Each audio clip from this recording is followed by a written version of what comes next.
दोस्तों, आज हम आपको भगवान जगन्नाथ और जगन्नाथ यात्रा से जुड़े कुछ ऐसे रहस्य उजागर करने जा रहे हैं जिनके बारे में बहुत कम लोग जानते हैं। ये तो हम सभी जानते हैं कि भगवान पृथ्वी पर अवतार लेकर राक्षसों और बुराइयों का नाश कर देते हैं, फिर सत्य और प्रेम की स्थापना कर फिर अपने परम धाम को चले जाते हैं। लेकिन भगवान जगन्नाथ ने खुद अपना मंदिर बनवाया है और अपने भक्तों से कहा है कि मैं हमेशा यहीं रहूंगा।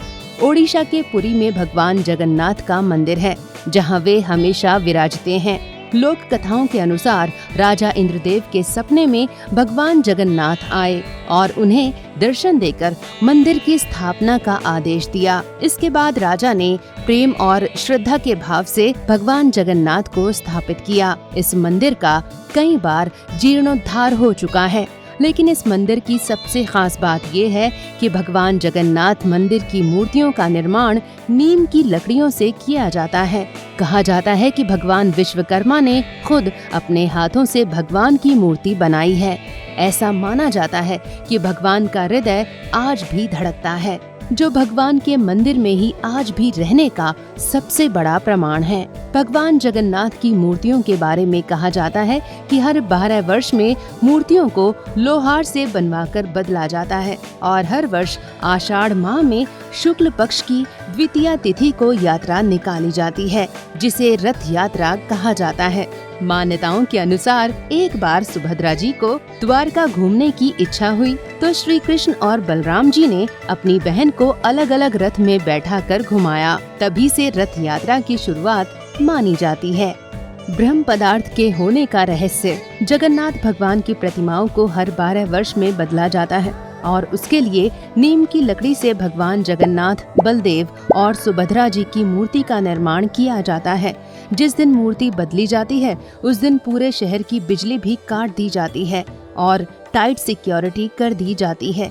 किसी को भी अंदर जाने की अनुमति नहीं दी जाती। केवल एक पुजारी ही आंख में पट्टी बांधकर और हाथ में ग्लव्स पहनकर जाता है और भगवान की मूर्तियों को बदलता है। ऐसा कहा जाता है कि बिना देखे मूर्ति बदलते समय ही ब्रह्म पदार्थ भी बदला जाता है। उस वक्त हाथ में ऐसा महसूस होता है जैसे कोई खरगोश उछल रहा हो। लेकिन ऐसी मान्यता है कि उस ब्रह्म पदार्थ को देखने से मृत्यु हो जाती है। कहते तो ये भी हैं कि अगर ब्रह्म पदार्थ को देख लिया जाए तो शरीर के टुकड़े हो जाएंगे। जगन्नाथ मंदिर का सिंह द्वार। जगन्नाथ मंदिर समुद्र के किनारे बना हुआ है और समुद्र में आने वाली लहरों का कोलाहल मंदिर के पास सुनाई देता रहता है। लेकिन ऐसा माना जाता है कि सिंह द्वार के अंदर जाने से समुद्र की लहरों की आवाज सुनाई नहीं देती है। कहा तो ये भी जाता है कि अगर आप सिंह द्वार के बाहर खड़े हैं तो समुद्र की लहरों की आवाज सुनाई देती है, लेकिन जैसे ही आपने सिंह द्वार में अपना पैर रखा समुद्र की लहरों की आवाज सुनाई देना बंद हो जाती है। मंदिर के ऊपर नहीं उड़ते पक्षी और जहाज। भगवान जगन्नाथ मंदिर के ऊपर से किसी हवाई जहाज को उड़ने की अनुमति नहीं है। ऐसा कहा और देखा जाता है कि मंदिर के ऊपर कोई पक्षी भी नहीं उड़ता है।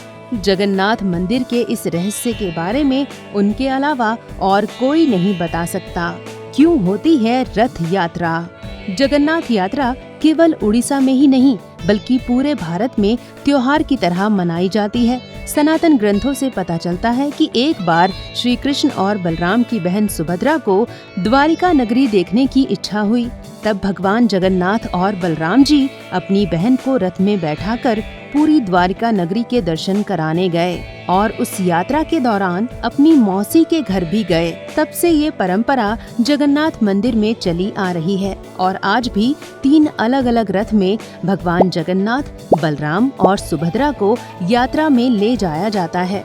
दोस्तों, भगवान जगन्नाथ और पुरी की यात्रा पर हमारा ये वीडियो आपको जरूर पसंद आया होगा। इसे लाइक और शेयर करें और हमारे चैनल को सब्सक्राइब जरूर करें।